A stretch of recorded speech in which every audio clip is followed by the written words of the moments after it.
Hello and welcome to Firstpost Spotlight, where we bring you stories that matter to you from all across the world. From breaking news to the day's biggest controversies, we shed light on issues that shape our world. I'm Alison Lagrange, live from Durban, South Africa. Let's begin with the top headlines. The parliamentary debate on Operation Sindoor enters day 3. External Affairs Minister Dr. S. Jaishankar reiterates that the ceasefire between India and Pakistan is a bilateral affair with no mediation from any third country. Thailand accuses Cambodia of a flagrant violation of a truce deal to end the cross-border fighting, saying Cambodian troops launched an overnight attack on the frontier. Chinese state media say over 280,000 people evacuated from Shanghai as tropical storm Koumei nears the country's financial hub, bringing strong winds and heavy rainfall that threaten flash flooding. Australia expands its social media ban for teenagers under the age of 16, barring them from making YouTube accounts. Prime Minister Anthony Albanese says social media is doing social harm to youngsters. And England and Wales add over 700,000 people to their population in the one-year period ending June 2024, the second largest increase in over 75 years, largely fueled by international migration.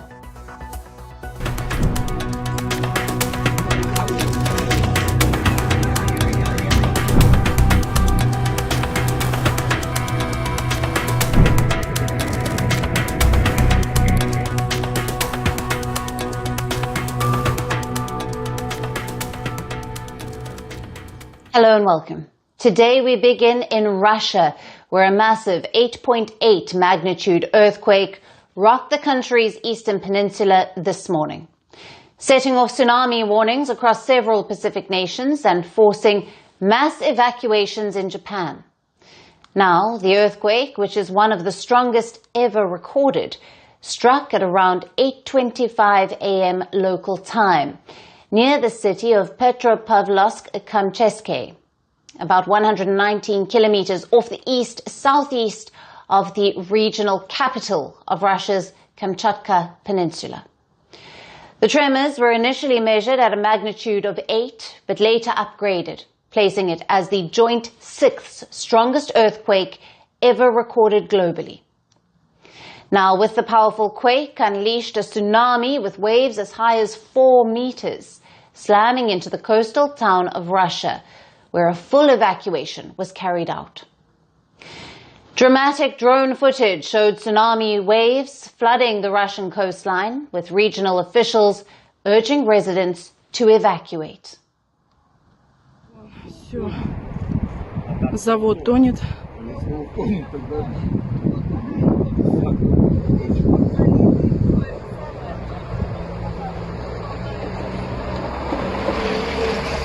And other dramatic footage from inside an operation theater of a Russian hospital showed doctors still performing surgery even as the earthquake hit.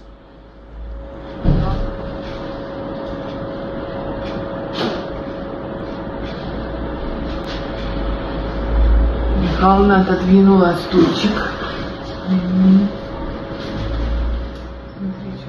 Now, even though several injuries were reported, officials say that none are serious.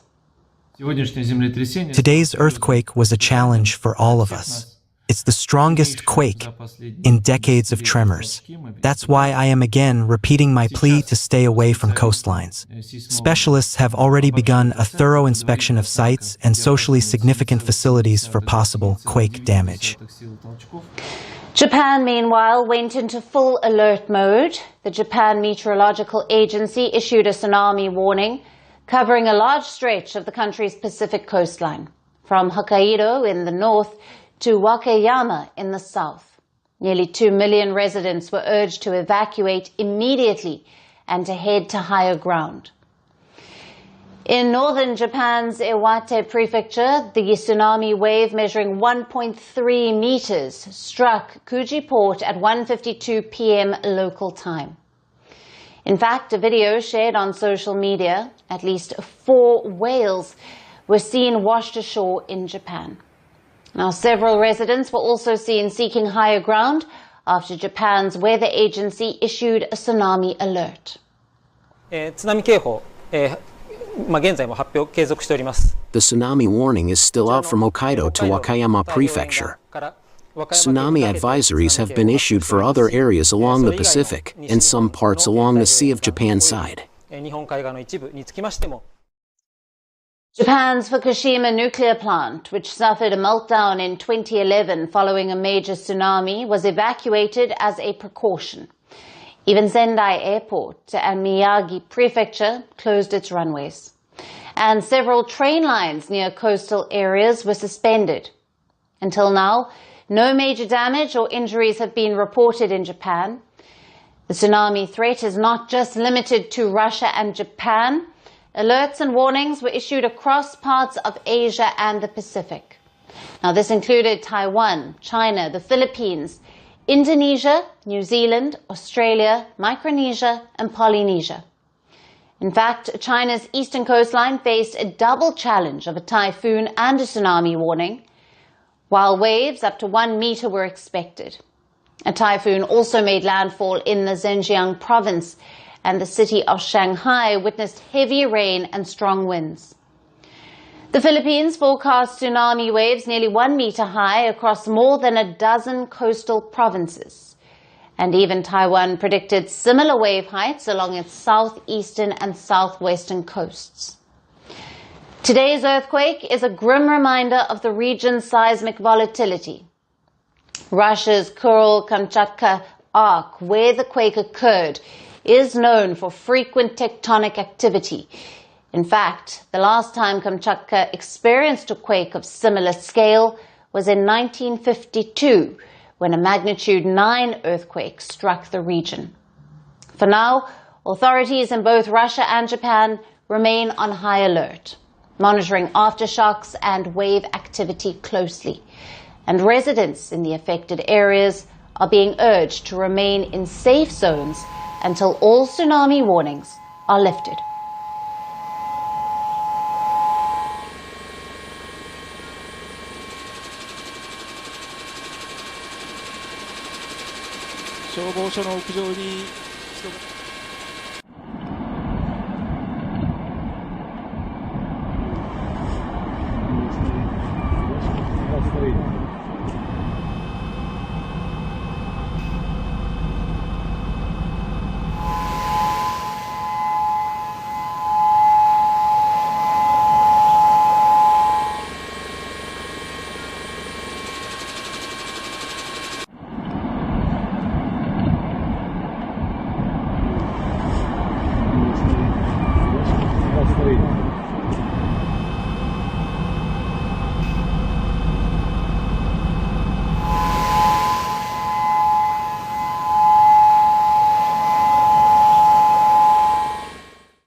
Now today it's about another tariff blow by Donald Trump.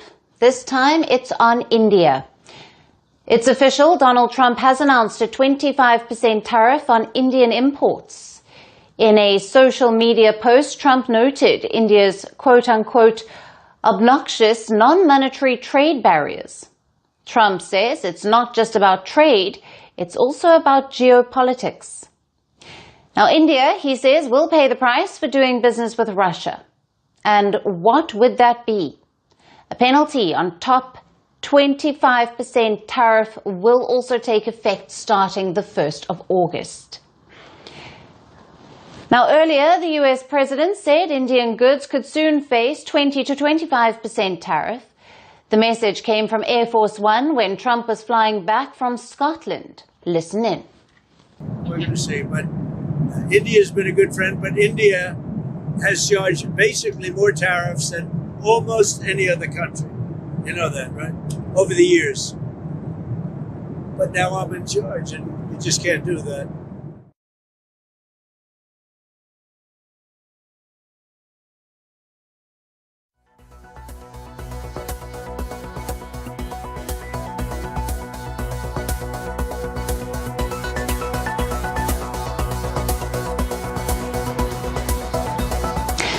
What does Trump mean by quote-unquote that?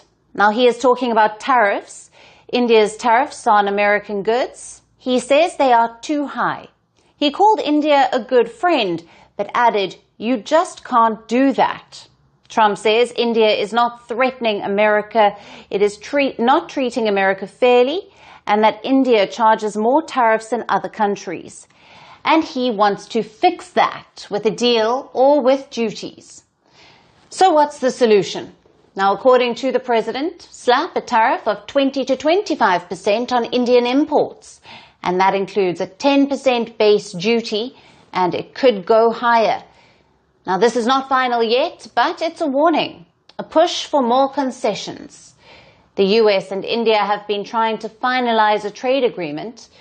The talks began months ago. India came to the table early, right after Trump was re-elected. India's Commerce Minister Piyush Goyal says that trade talks progress is fantastic. India's Foreign Secretary Vikram Misri also stated that India had been actively engaged in discussions with the US on a potential bilateral trade agreement.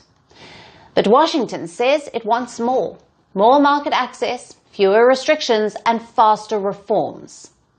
America's trade representative, Jameson Greer, recently said that the US needs more time for talks with India to gauge its willingness to open markets for American exports. Now let's be clear.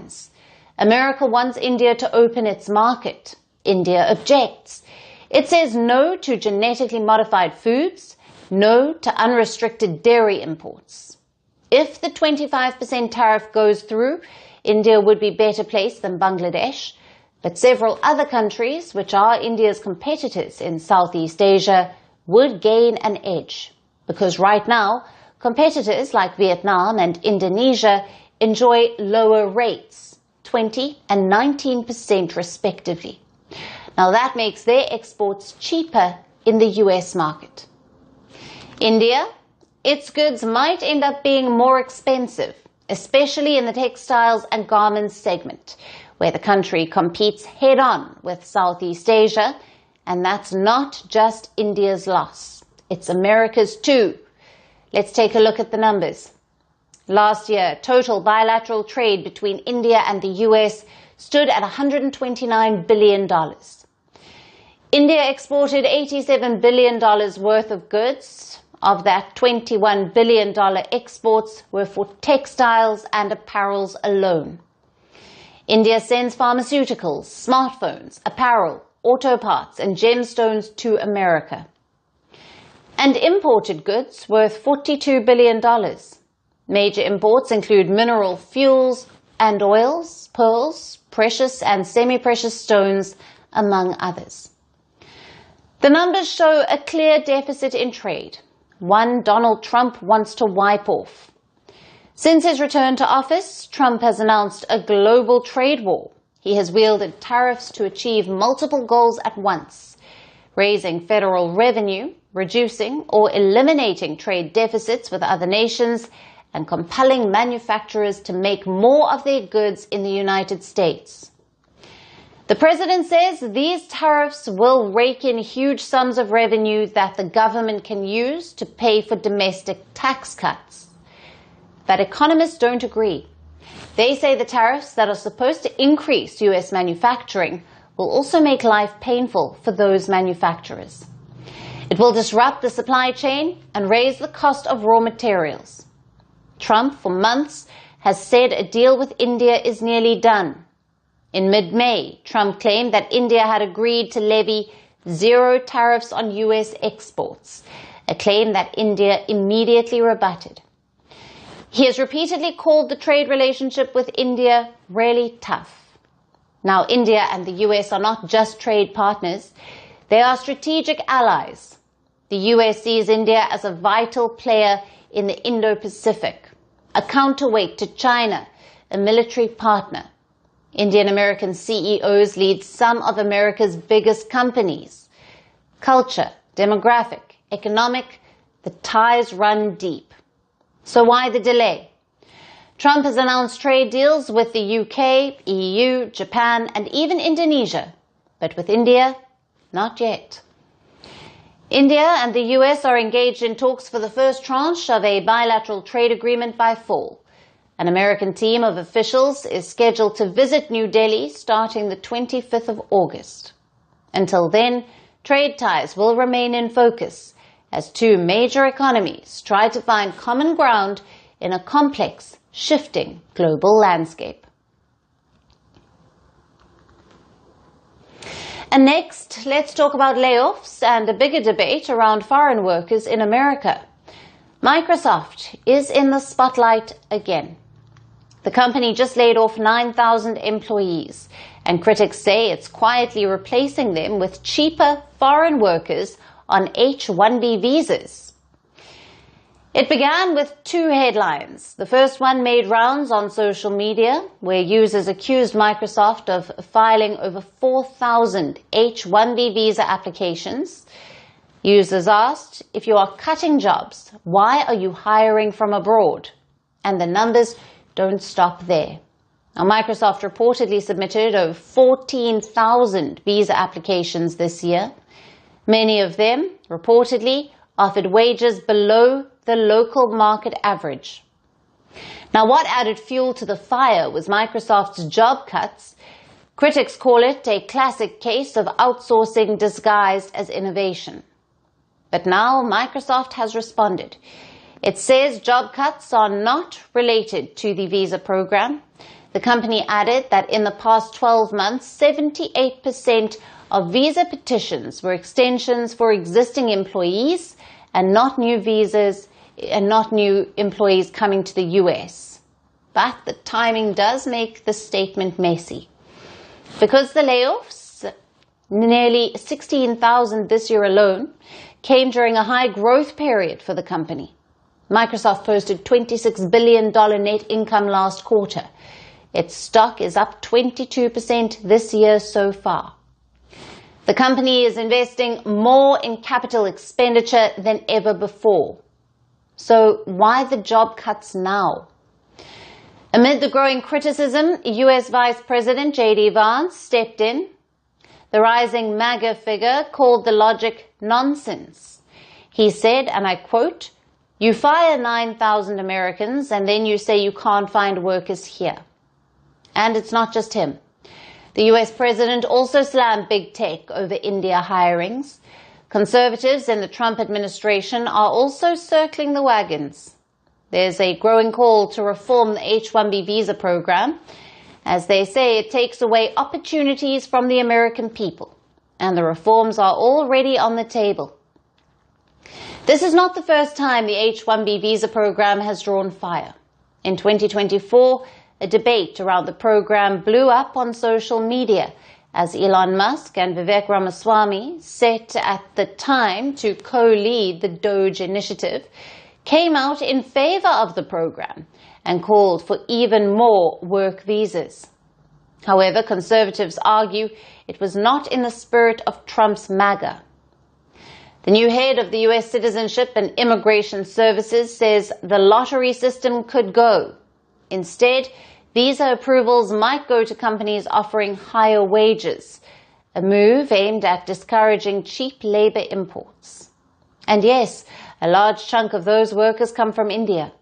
India consistently secures a large majority of the H-1B visas, with roughly 72 to 78% of approved visas going to Indian nationals. Tech giants Google, Amazon, Apple, Meta, and Microsoft heavily rely on talent from India. They also benefit from this visa program. Typically, the H-1B visa is reserved for particular roles. This means workers cannot easily change jobs and often have to leave the US once their role is terminated. So tech firms get an easy way out. They can easily hire employees at cheaper costs who are less likely to quit. So here's the bottom line. Microsoft says the job cuts are a part of a long-term business strategy. Critics, on the other hand, say the timing, paired with visa applications, raises tough questions. What comes next depends on more than company policies. It will be shaped by how the balance plays out between politics, regulation, and the global demand for skilled talent. And finally, we bring you a rather unusual skirmish that's unfolding in Prime Minister Giorgia Meloni's Italy.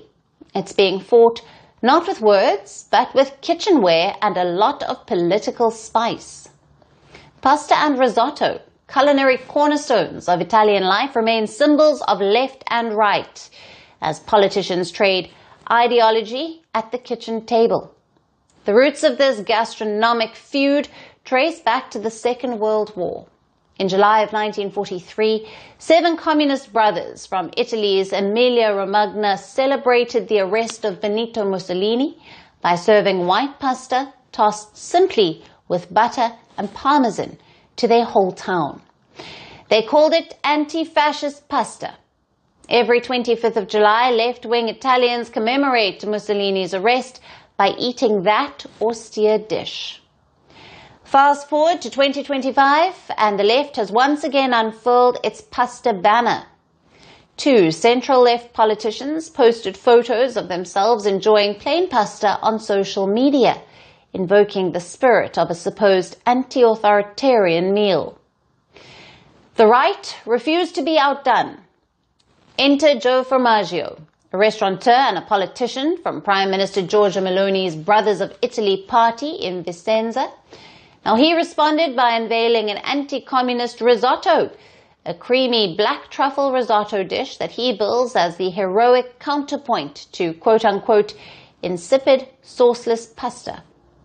Formaggio's choice of black truffles is no accident. Their dark hue alludes, critics say, to Italy's fascist black shirts. Yet he insists the dish celebrates Veneto's culinary heritage and not extremist nostalgia.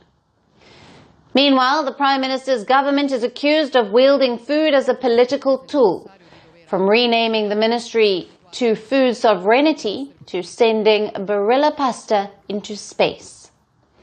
Reports citing food historians say culinary clash between left and right signals an ideological vacuum in Italy, with both sides clinging to culinary history to define their modern identities.